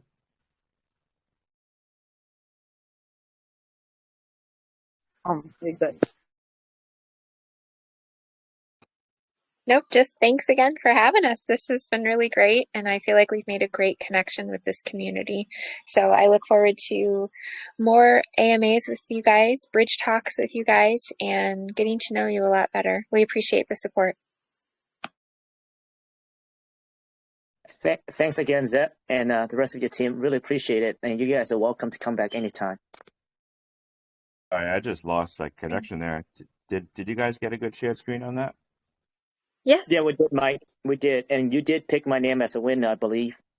After a year. You could only wish. Oh, yeah. Well, great AMA, guys. I appreciate you guys today. I think Mike's drawing is great. Typically is.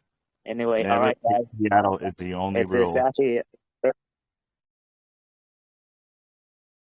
Go ahead, Mike. Sorry. No, I was just laughing, saying, yep, that's the only rule. Don't pick Seattle. All right, guys. It's it was an early morning for me, so I'm gonna get ready and have some breakfast. Hope you guys have a good day. You too. Enjoy. Thank you. Cheers. Bye. Cheers, guys. Okay, guys. And I'll be sure to get you guys a copy over very soon. Thank you. Okay, bye. Bye.